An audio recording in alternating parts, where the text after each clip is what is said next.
Patrice Motsepe is the CAF president from South Africa. Before he became CAF president, he's Mamelodi Sundowns owner. And then when he took over, at least, we saw what Mamelodi Sundowns have been doing. They are the richest team in Africa currently, right now. And when Patrice Motsepe took over as CAF president, already we all knew that coming into that office, he did not come there to come and eat money or to come and take money. Because he's already rich. He has money. Unlike other African rich men who always look for a way to enrich their pockets or looking for position to enrich their pockets. South Africa has been there. They have been planning this league for long. Even before Motsepe contested for CAF, their league has been good. It has been good. If this kind of platform are not in Nigeria, how can we beat South Africa in the nearest future? We'll beat them by a fluke.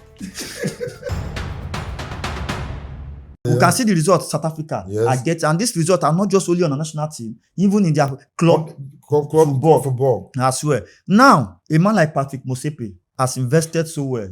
And when he came into African football as well, as a president, he has really done so well in African football. Yes. So this Patrice Motsepe style of is this something that is worth emulating from Africa, or does it mean that there's nobody in Nigeria? I'm still repeating.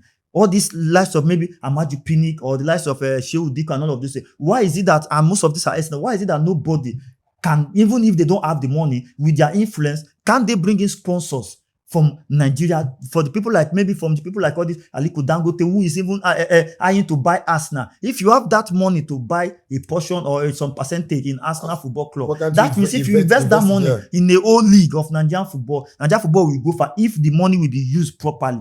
No, what I think, people like Aliko Dangote or other people that could invest in football in Nigeria, they want a fire brigade approach. Investing now and reaping immediately. And make money immediately. Making money immediately. You know, for anything that has to do with football or sports is a long process investment. It's a long investment that you need to wait for a longer period before you start reaping what you've sown. But Aliko Dangote himself, who don't want to invest in Nigeria in football, rather prefers buying Arsenal in England. Refusing to sell to him for many that is years. the mentality most Nigerians have. Most of our big men in Nigeria, they don't see anything good in Nigeria. They rather prefer getting them abroad. You understand? But they're also part of the problem. But they are the part of the problem. This is where they're making their money. Instead of them to invest it here, they rather prefer investing it abroad. I could remember back in the days where they used to have Abiola Babes. Emko Abiola had a team, Abiola Babes. Iwayan had a team, Iwayan National. Udoji and some other people like that. Those people invested here. They made their money here, invested here. They had football clubs that time. You could see somebody like Edward Ansah that kept for Ghana, played in Abiola Babes and played in Iwayan National. You understand me? Some of the players that were supposed to play, some of them that played for Super Eagles, even the one that were supposed to play for Super Eagles in 1998 Nations Cup, some of them came from Iwayan National, some of them came from Udoji United. That's when you could see home base being integrated into the Super Eagles. But now we don't have anything like that. This present Super Eagles, we don't even have an home base in that team. You understand me? Even though sit on bench. So what do you expect? When the businessmen in Nigeria don't even care about investing their money in Nigeria, they rather prefer taking it abroad. Meanwhile, they're making their money here. How do you expect our league to grow? So do you have any reason why they don't want to invest? Are you by any chance suspecting any reason? I'm suspecting that they feel that if they invest here, they will not make their money. That's just the truth. Why? I don't know. I don't know why they think that way. You understand? I don't just know. Because I think you make your money, you need to invest it in our leagues to develop our because football. If Aliko Dangote want to build like 10 standard stadiums he in can Nigeria do it with his money, he can do it. He can do it, and he can even bring in people who knows about this football very well. He would think that what if he does it, he will not gain anything. That's just the gospel truth. Okay, Mr. Albert, Patrice Motsepe is the CAF president from South Africa. Before he became CAF president, he's Mamelodi Sundowns owner, and then when he took over, at least we saw what Mamelodi Sundowns have been doing. They are in fact, they are the richest team in Africa currently, right now. And when Patrice Motsepe took over as CAF president, already we all knew that coming into that office, he did not come there to come and eat money or to come and take money. Because he's already rich. He has money. Unlike other African rich men who always look for a way to enrich their pockets or looking for position to enrich their pocket. But this South African man coming in there, I feel like he has a vision. He have seen something. He feel like if I take over this position, there's how I want African football to look like, at least if not getting there, but to some extent. He feels like, there are some certain things I want to do with this. And then one of those things, when he came in, AFCON money, he increased that AFCON money by 40%, up to $7 million US. He increased CAF Champions League money by 60%, up to $4 million US. Before it was 2.5. Increasing this money, firstly, is a morale boosting for club side in Africa. You understand me? Secondly, it is now attracting sponsors, because people are already seeing that this man here, if this man can do this, and there are some certain expenses that he runs with his personal money as well too. So sponsors now begin to feel like, this man that is doing this, if he can do this, if I invest $5 million into this CAF, into this president to do some certain project, definitely this man will use that money, because there's one pride in when you see people that are sincere and has integrity, you can easily do business with them. And I feel like this is one of the things Nigeria have been lacking. And not just that, even the CHAN competition that is not even recognized by FIFA in those days, this man increased the money by 32%. You understand me now? So now, how much? They increased the CHAN money by 32% to $10.4 million, with the winners share increasing by 75% to $3.5 million. That's a good sum of money. Very good amount of money. So that is why many countries, at least if you are prepared, because unlike before, if you want to go for tournaments, when you check if the prize money is about $100,000 and then you want to spend about $20,000 to prepare, and then you don't even know if you are going to win, it can kill your morale. But now, knowing well that if I perform well, if I get to this level, I'm going to win this amount of money, it will encourage, because everybody, at the end of the day, we are all looking for money. So now, with this aspect now, does it mean that now, if they ask me, I can even say next election, CAF president election, no, there should not be election. This man should continue, because a man who is doing this kind of thing, I don't think, from my own perspective, I stand to be corrected. I don't know if any other CAF president have come in and done what this man is doing currently, and is still doing more. It's a blessing to African football. He understands the nitty-gritty of football. You understand? It's like football. After his children and family, football is his next love. So there is not much to talk about Motsepe, because every handiwork he's doing is showing by the day. There is not much analytics on this. He's showing by the day. He has actually taken African football gradually to the next level. Just as we actually said, maybe the next election will be flawless, because I don't see who's going to contest with him. You understand? Somebody that actually owned a football club, contesting as a CAF president, he let go and start running the administration of football. And he's doing fantastically well in the game of football. So I want to digress a little bit from what you had, Mr. Kema. You were talking about Dangote. No, I wanted to say something about it too. Okay. You said something about Dangote wanting to buy Arsenal. Okay. Do you know that the most fundamental reason for every business is to make profit? Make profit, yeah. Now, do you know that policies bring structure? Structure brings infrastructure. Infrastructure brings business. Business brings expansion. Where is the infrastructure in Nigeria? Where is the enabling environment for people to come and invest? Vodafone, there are a lot of people in South Africa investing, knowing fully well. And don't forget, in the game of football, when they're infrastructure, because I was very young in the secondary school days, when we get to National Stadium, people selling groundnuts, even Okpa, they sell it all indirectly. People are being employed. Yes. Are you getting it? So football goes a lot. Football is just like where a ship baths. If you go to our port, where a ship baths, a lot of business, hotels, that's how football is. Are you getting the picture? So the game of football now, looking at some indices, Nigeria is far below the ladder, far below the trenches. So, but I want to applaud Patrice Motsepe for his good work. Let him raise the ante. I am projecting that one day he will contest for FIFA president, no matter how the politics. Let him still contesting. They will see his good work. You know, Africa is, I think, the second largest continent in the world. So if he do more, he can actually give him a vote. In FIFA or even the UEFA. I said, an average businessman in Nigeria is a corny person, knowing fully well that football is a long process project that will waste time before he start eating interest. It's not today that Patrick Motsepe started investing in football. He must have been doing it like 10 years backwards. Now reaping it now. You understand? But an average corny businessman in Nigeria will want to invest now and reap now. But there's no enabling environment for him to do that. He needs to wait and follow the process.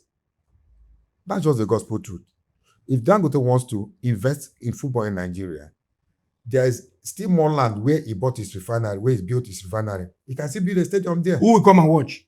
We will go and No, watch. it does not matter. It What doesn't come out. matter. When you want to People, start off some you must things, start off sometimes something. you It can might start not- off. it might Yes, not- you it can might- it start might off not some even things. interest Are you them. talking about the same Dangote that want to reduce the price of fuel? And a lot of people, Pengas and everybody are coming after him. See, that's what I'm saying. you see, this thing, it won't work. We'll just see That's it. what- You cannot that's- invest that's- 50 that's my- billion. that's my- Okay, that's let me And you tell know you that the something. future of that 50 billion will stall. This thing is, Okay, a let me lot tell of you things here are something. political. I know what you are saying. Like, see the days of Ifeanyi when he came to Anambra to buy. If I buy FC, no? Yes, Ifeanyi FC. Yes, He built a stadium there. Okay. You know, he collaborated with West Ham United, but along the line, the project died off. collapse, yeah. Football is a different ball game, and we understand that because you must deal with government one way or the other as far as Nigeria is concerned. Despite that FIFA say no government Many intervention, government. it's about as far as Africa is concerned, you have not gotten to that level where you can do things alone. Because when you need security, you must come to the government. When you want to run that football level, you want to invest in one way or the other, government must be involved in one way or the other. But government should not determine how you run your football, but at least they will provide the level of infrastructure for you. Now, personally, when I was in South Africa, every Saturday morning, if you wake up, you should travel. If you go to places, almost everywhere in South Africa, you will see every pitch you see, not just anyhow pitch. I'm telling you for a fact, standard pitches. I'm not talking about stadium for international matches, but good pitch, green grass pitch that, you know, you can play grassroots football there. And you know what?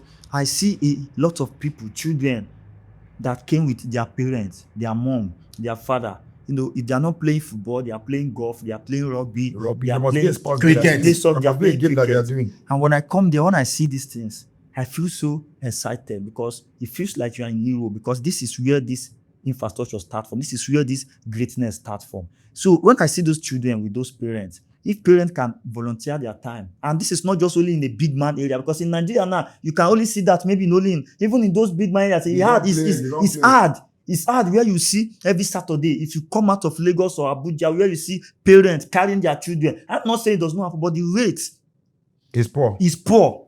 Now, in that South Africa, they are living one kind of European life because they see those things like, this is where my children will know what I want to do, whether I want to play football, cricket, all of those things. Now, from there, you see Super Sport United, their academy, you see Sundowns Academy, you see Ama Talks, you see different academy. If you go to Durban too, the same thing. Cape Town, the same thing. Now, when you go to these pitches, you see them playing competition, playing tournament, you'll be like, wow, look at this thing is so encouraging. Now, I now want to compare it to Nigeria. These days now, even if you tell your father you want to go and play football now, as a child, they will first of all use cane and flog you first. If you are going there at your own risk first, because they already believe that if you go to play that football and come back, is it that football you go chop? Now that football you go eat, that is the mentality first already. Why? Because the economy of the country already is going, is very, very poor. Now, by so doing that, as the child is growing, first know it first that a child from 2 years, 3 years, 5 years, 6 years will not be making money at that moment. They are still schooling. But if they are not given that opportunity, or they don't have the good environment or an enabling environment to grow their talent, first of all, that passion will begin to die.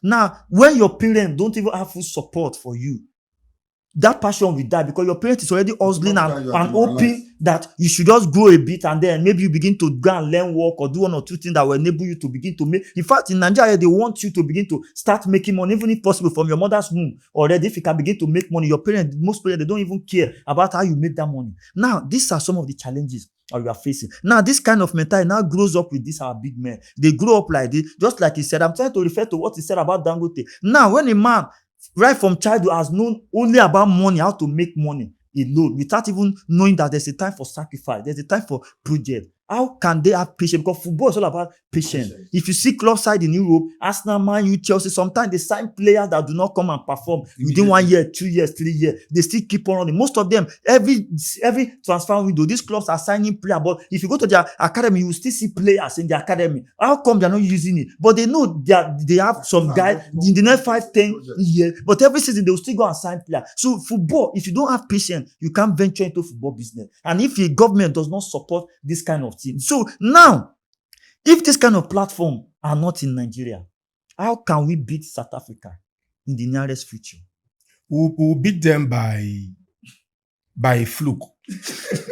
Yes, I know. I'm sure of that. We'll beat them by a fluke. Yes, we'll beat them by a fluke. I'm sorry. Yes. Everything I've said then is according to my own experience in South Africa that I've seen. No, I don't know. I don't know. We all if have it is our own true. experience. Also, It no, will I'm be just by saying. it will be by So I fluke. don't know. So when Nigeria will not feel like maybe I'm supporting South We'll Africa. beat them I'm by talking about what I've seen. we'll beat them by I'm just saying what I've we'll beat seen. them by a fluke, maybe by one or two flare of those European touches. Fluke go just come. Let me tell you something. Remember, I was privileged in my developmental years. You see this national stadium in Surulere that you still have the effigy of Samuel Okparaji still erected there. That place brought the glory of Nigerian football. I'm so angry. I was there yesterday. I used to go there do my exercise every early morning before I go and do my day's business. That statue was removed from there. Is this Terrace E and Terrace E, they fall. You get the way you stand under there, block will fall for your head. Yes. Now, when you come to play on that national stadium, you wear the Nigerian jersey. The roaring voice of the boys from Shita, Ujuelegba, Bariga, Shomolu, staying in where they call Fire 2. It will make you up your game. Are you getting the picture? Because those guys are not there to joke. But now those guys are hungry. They cannot even come again. They can't come now. I want to reflect on something. If you go to say, I don't want to mention the name of any academy, the so-called in quotes academy. If you go to Osho, the Upper Expressway, you see a lot of academies. I don't want stadium every day. We see them coming for scouting. Yes. Just recently, they played one tournament called Jagaban Cup. You will see boys that have finished secondary school for like 3-4 years with big calves. You know, we call them yam in our local parlance. You say they are academy. Now, those guys might be up to like 25 years, 24, 26 years. When they want to go abroad, they give them 18 years passport. Which academy is that? That's no academy. You're talking about South Africa here. The passion have died already from small. You So they just saw understand? opportunity. That's why I actually traced back to secondary school football. We mention of Principal Cup. Principal You Cup. remember those days when they have Principal Cup? Each school team has where it trends. Yes. All the school pitches. But now those pitches have been converted to estates. Estates. Some pitches classes, again. administrative blocks that have dysfunctional. We don't have pitches again. No Where pitches we can play again. football. Talking about South Africa. See, South Africa is a well-planned economy. And listen, they are good. See, Morocco is coming behind them. No, Morocco is ahead of them now. No. Well, that is your point. Yes. But in terms of football, see, South Africa has been there for a very long period of time. Even Look, Morocco too. No, one of the only clubs, apart from the national team that are making wave now, the only club that was heralded or is heralded in the Moroccan side is Raja Casablanca. Yes. You understand? But talk about South Africa, Mamelodi, Sundowns, Kaizer Chiefs, Orlando many Pirates. Nigerian players, many African players, both from Ghana, Zimbabwe, they played in South African League and they were Yes, playing in it's national true. team. Most of them don't even go to play abroad. Are you getting the Most picture? of the Zambian players. Yes, they played in South Africa. I get it. Even modern Malitoni, those guys that played in Tunisia 94, they played in South Africa. So in football development, infrastructure, South Africa is there to me than Morocco. I don't know what happens tomorrow. No, based on their league has more standard than that of Morocco. That's what I'm saying. League is still a good league too. I'm not saying it's a bad league. It's a good one. But by basis of comparison. South Africa, they speak English in South Africa. Morocco. Criteria, okay, they speak Arab. Then we watch more South African league. We have opportunity to see more South African. No, this one has nothing to do with language. It has nothing to do with language now. It has to do with the development of the league.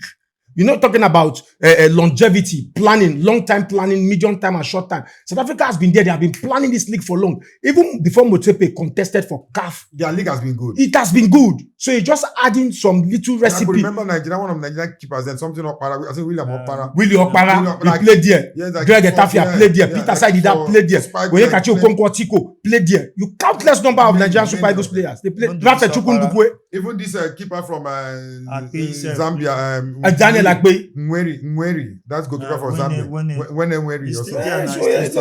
So